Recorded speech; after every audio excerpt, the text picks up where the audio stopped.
Hello friends, life course channel पर आपका हार्दिक स्वागत है। तो चलिए आज की कहानी शुरू करते हैं। दोस्तों, दुख का कारण क्या है? इस बात को भगवान बुद्ध द्वारा दिए गए ज्ञान को एक कहानी के माध्यम से जानेंगे। एक व्यापारी था जो अपने लड़के से अपने प्राणों से भी ज़्यादा प्यार करता था। वो लड़का उसकी आंखों का तारा था। वह अपने लड़के को देखकर ही जीता था। जब तक वो अपने लड़के को देख ना ले उसे चैन नहीं मिलता था। वो लड़का ही उसकी खुशियों का कारण था। एक दिन दुर्भाग्य से लड़का अचानक बीमार हो गया।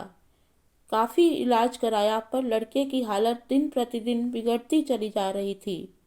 और एक दिन वो लड़का अपने पिता की खुशियों को उजाड़ कर इस दुनिया से चला गया। वो व्यापारी इस सदमे को सह ना सका और पागल सा हो गया। एक दिन वो घूमते हुए श्रावस्ती नामक स्थान पर पहुंचा। उस समय श्रावस्ती के जेतवन में भगवान गौतम बुद्ध रहते थे। वो दुखी व्यापारी भी भगवान बुद्ध के दर्शन करने हेतु पहुंचा। बुद्ध को प्रणाम कर वो एक कोने में बैठ गया। गौतम बुद्ध ने उसकी ओर देखा और बोले, तेरी इंद्रियां कुछ चंचल मालूम पड़ती हैं, तू बहुत दुखी है। वो व्यक्ति बोला, महाराज, मेरा प्यारा इकलौता बेटा मेरे सुख का कारण मेरी इस सुख की दुनिया को उजाड़ कर इस दुनिया से चला गया। उसके दुख में मैं अपनी सुध बुध खो बैठा हूँ और यहाँ वहाँ घूमता रहता हूँ। भगवान बुद्ध ने कहा, इस संसार में दुख, शोक और सभी प्रकार की विपत्तियाँ आपकी अपनी प्यारी वस्तुओं द्वारा पैदा होती हैं। जब उस व्यक्ति ने भगवान बुद्ध की बातों को सुना तो वह चकित होकर बोला, क्यों महाराज, भला कोई प्रिय वस्तु भी दुख का कारण हो सकती है? इतना कहकर वो उठा और बुद्ध को बिना प्रणाम किए हुए वहां से चला गया। कुछ दूर चलते चलते उसे कुछ जुआरी दिखाई दिए जो जुआ खेल रहे थे। वह व्यक्ति उन जुआरियों से निंदा करते हुए बोला, सुनो, गौतम को देखो, वो क्या कहते हैं। इस संसार में सभी प्रिय वस्तुएं दुख का कारण होती हैं। दुनिया में जितने भी शोक और विपत्ति हैं वो अपनी प्रिय वस्तुओं के कारण ही हैं। मुझे तो उनकी बात पर बिल्कुल भी विश्वास नहीं है। सभी जुआरी उसकी बात सुनकर हंसे और उनमें से एक बोला, तुम सही कह रहे हो।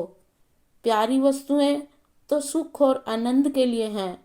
उनमें दुख और शोक की कल्पना करना तो मूर्खता वाली बात है।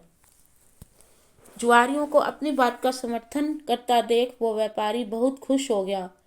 बस वो समझ गया कि वो ठीक है और गौतम बुद्ध गलत। अब तो वह सबसे जाकर गौतम बुद्ध की बुराई करता। यह बात पूरे नगर में फैल गई। उस नगर के राजा प्रसन्नजीत के कानों तक भी यह बात पहुंच गई। उस राजा को भी गौतम बुद्ध की बात सही नहीं लगी। उसने कई विद्वानों से इस बात पर चर्चा की पर सभी ने कहा, ऐसा नहीं हो सकता। भला कोई प्रिय चीज दुख का कारण कैसे हो सकती है? जब वह बात रानी ने सुनी तो उसने राजा से कहा, महाराज, यदि गौतम बुद्ध ने यह बात कही है तो निश्चय ही यह सही होगी। रानी की बात सुनकर राजा क्रोधित स्वर में बोला, गौतम जो भी कहता है तू बस उसकी बात का गुणगान ही किया कर। ये सब तेरा भ्रम है। तुझे एक भ्रम के रास्ते पर जानबूझकर भटकते हुए देखकर मेरी आंखें जली जा रही हैं। जा, हट जा यहाँ से। भगवान बुद्ध के खिलाफ रानी कुछ नहीं सुन सकती थी, इसलिए दुखी होकर वहां से चली गई। रानी ने नल्ली जंग नाम के एक ब्राह्मण को बुलाया और कहा, तुम शीघ्र ही भगवान बुद्ध के पास जाओ और उनको मेरी तरफ से सादर प्रणाम करके कहना कि संसार में प्रिय वस्तुएं दुख का कारण कैसे होती हैं।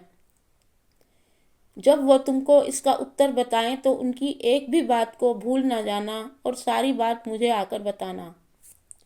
नालीजंग बुद्ध के पास गया और उनसे मल्लिका द्वारा कही बात बता दी।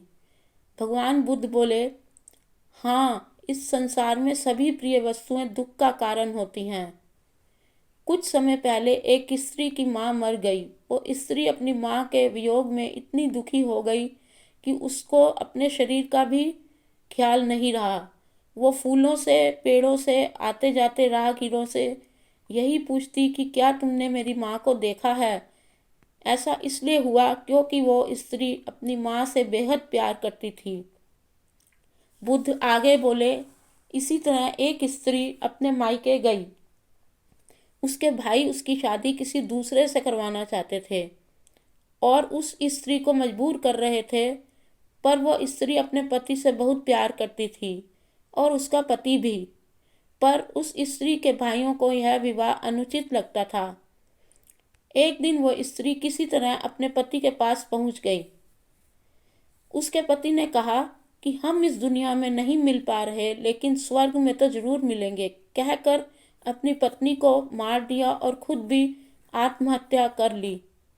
नाली जंग बुद्ध की सभी बातों को सुनकर और बुद्ध की आज्ञा लेकर रानी के पास पहुंचा और उन्हें सारी बात बताई। रानी प्रसन्न होकर राजा के पास पहुंची और उसे सारी बात बताई कि संसार में प्रिय वस्तुएं दुख का कारण होती हैं।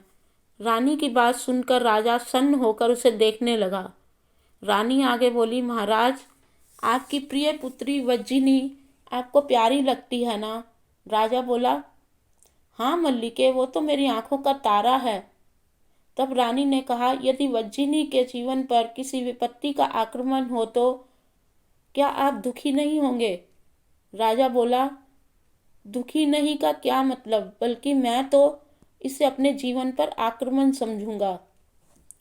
इसी तरह रानी ने राजा को प्रिय लगने वाले मंत्री, सेनापति, राजगुरु आदि के संबंध में भी पूछा। इस पर राजा ने वही उत्तर दिया कि उनके जीवन में यदि विपत्ति आई तो उन्हें दुख ही नहीं होगा, बल्कि उन्हें अपने जीवन का भी अंत मालूम होगा।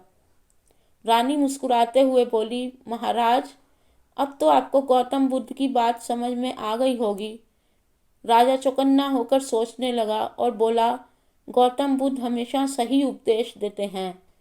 मेरी आंखें खुल चुकी हैं। उसके बाद राजा भी भगवान बुद्ध का वंदन करने लगा।